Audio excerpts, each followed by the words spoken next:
Hello there, Booktube.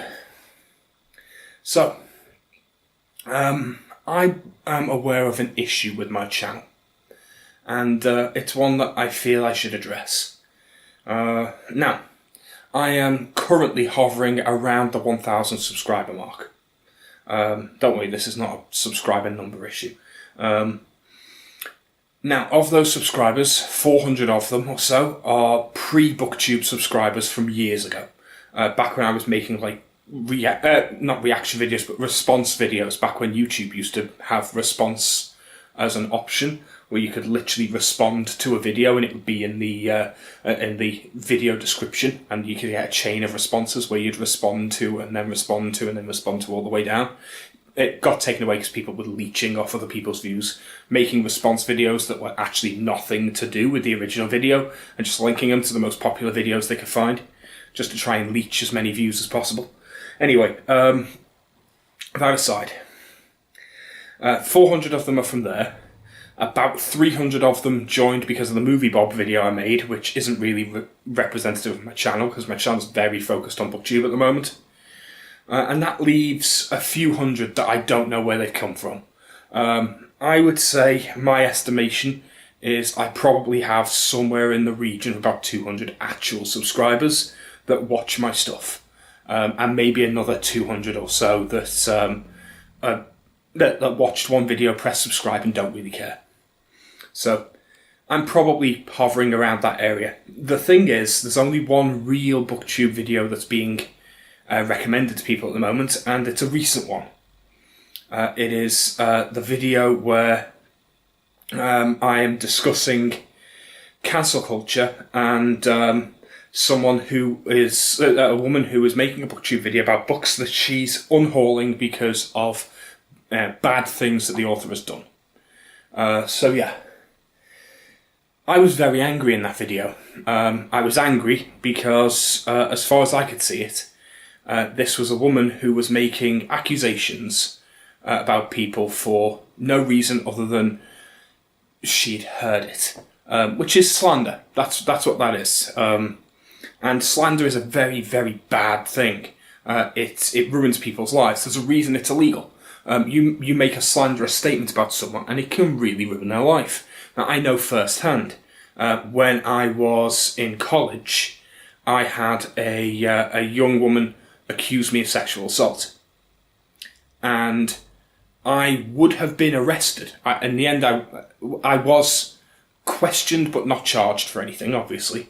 Largely because I was in hospital at the time. I was physically in hospital in a different town during that day and the day before. I had multiple people who could attest that I wasn't there, so when she accused me of sexually assaulting her on college grounds, it was clearly nonsense. I don't know why she made this claim. She must have just decided she didn't like me. I was a bit of an opinionated dickhead. To be fair, I kinda still am. I'm quite opinionated, I'm quite outgoing, I'm quite loud, and I'm a big guy as well, so I can be quite threatening. I'm aware of this. I try to account for it in my day-to-day life, but that's not the point.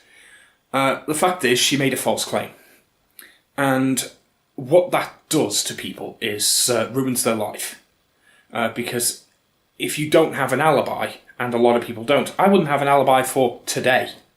If someone was to accuse me of doing something right now, today, what alibi do I have? I was sitting on my own in my house, reading a book, and then I recorded a video on my video camera. Now, admittedly, the timestamp on the video camera, that's something I could use as an alibi, but what if I wasn't making this video? Would I have an alibi for anything? No, I'm sitting on my own, in my own living room. I live alone. No one knows where I am and what I'm doing. I mean, you could just hear it there. You can hear Discord chiming away. But I can be logged in and not be in the house. So I've got no proof of what I'm doing. But I'm very aware that I used a lot of foul language. I swear a lot. I just naturally do it. I don't even think about it. There's no way these videos will ever be kid-friendly. I can't help but swear. It's something I've always done. It's a habit I'm not going to break anytime soon. if you find a video where I don't swear at all, chances are it's scripted.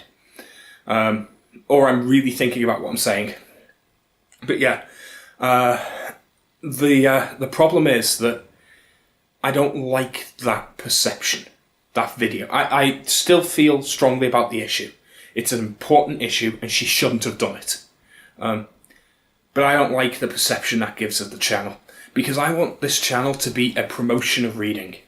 A promotion of all the stuff I enjoy. When I eventually do get around to talking about films and video games as well, I want those to be a promotion as well.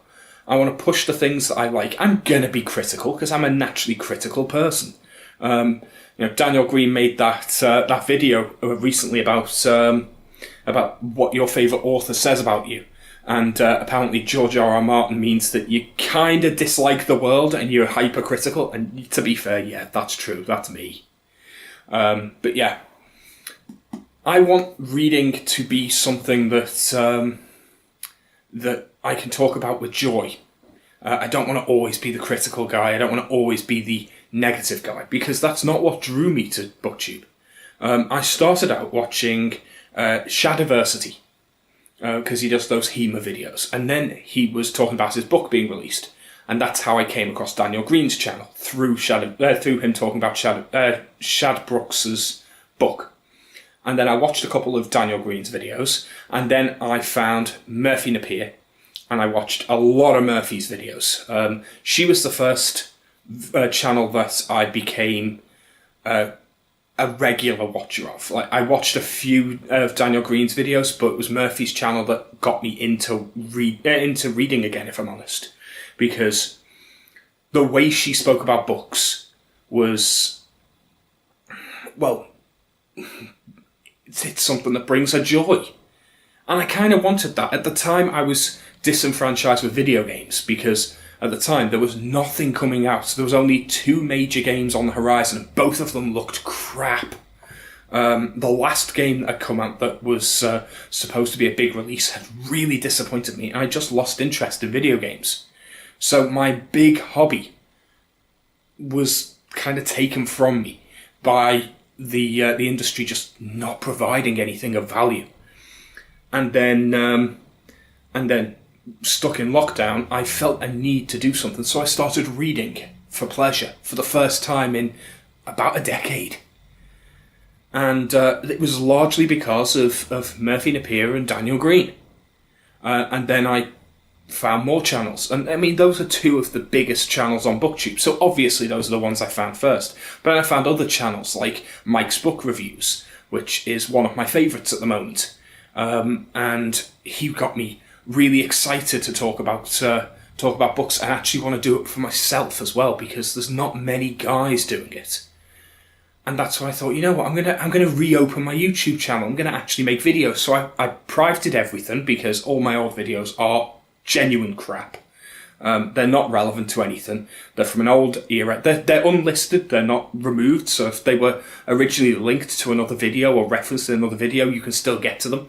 So if someone made a response and linked it in the description, that link will still work. Because I always hate when videos go offline and you lose all context for a discussion. That bothers me. Just for posterity's sake, I want to keep them up. But yeah. So I want to change the tone of my channel a little. So next video I'm gonna put up is gonna be my bookshelf tour, where I'm gonna go through all the books and why I bought them and why I think they'll bring me some joy. I'm gonna be hypercritical. I'm going to pick holes in the BookTube community. I'm going to say why certain things piss me off, because certain things do, and I think it would be disingenuous for me to do it. But that last video, whilst it had a very important point, and I'm still angry at her for it, I lowered myself to a bad level when I made that video. Because I was like a dog with a bone, and that's not a good look. I still want to be, I still want to be angry at things. I still want to pick at things. I still want to poke holes and point out when people are being disingenuous. But I also want to spread that deep down, under all of the brimming anger, the thing that I want most out of BookTube and the thing I want most out of reading is a little bit of joy. So, Hopefully that comes across. If not, I need to try a bit harder, I suppose. Until next time, see you later, BookTube.